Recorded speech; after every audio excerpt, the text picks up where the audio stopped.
yourself. Every time I tell people to look to the left, they look to the right. Why is that? Anybody that doesn't know, we'll give you a little bit extra instruction later. Look over to the left, please. Other cars can't see me pointing. You see what appears to be a driveway? It's not actually a driveway. What appears to turn into a dirt pathway is not a dirt pathway, at least in terms of the original railroad. The East Tennessee and Georgia Railroad, running down and below to the left. We're about to cross over South Chickamauga Creek, and upon doing so, you will see just before our crossing a yellow painted line. Those of you on the right, don't get too jealous. We'll talk about some of the things on your side too. The yellow line indicates the flooding of 1867 would take the waters of the Chickamauga Creek we'll be crossing over. You'll also see down and below to the left, the bridge piers from the original bridge, and to the left upstream is CSX Bridge, once the old wood-covered Western Atlantic Railroad Bridge. Down and below, now we can imagine the waters of that creek, if you're on the right, going all the way up to where the original right-of-way would be located. Much of Chattanooga, if not most of the Chattanooga and surrounding area before the levee and dam systems were completed, constructed around the area, are underwater in 1867. Now you'll see along our route today, at least all the way up to Missionary Ridge, you see railroad ties laid out on both sides. That indicates the original portions of the original route. And our current day line seems to zigzag back and forth across the old line. We're about to cross over CSX lines, but it was once the Western Atlantic Railroad. Made famous because of the great locomotive chase, where James Andrews and his raiders confiscating the locomotive, the General, running it north, hoping to tear up track, burn railroad bridges along the way to disrupt the Confederate supply line. The Western Atlantic, the major railroad coming from Atlanta to Chattanooga.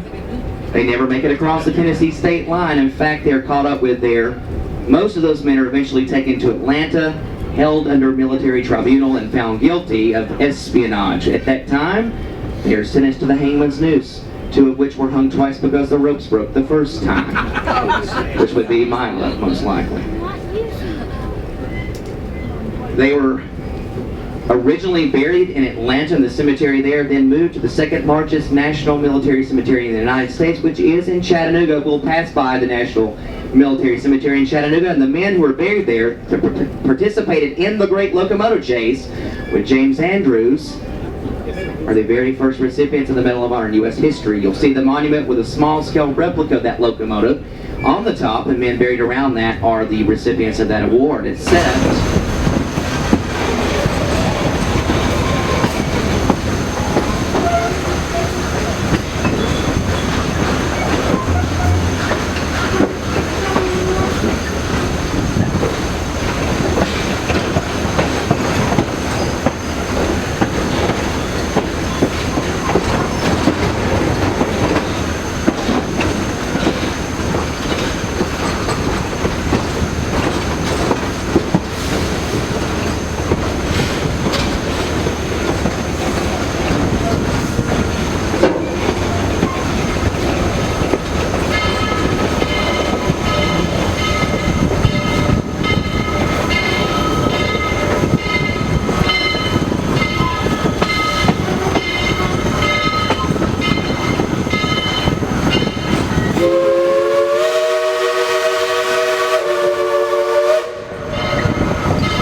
All right, we'll be here hopefully a little sooner.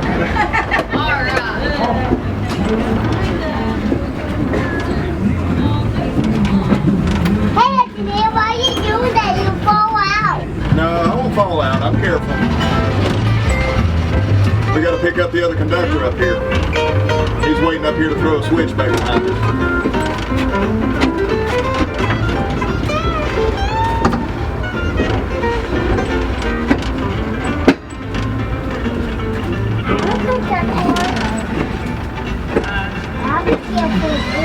You're not going to stop. You stay back there along the middle.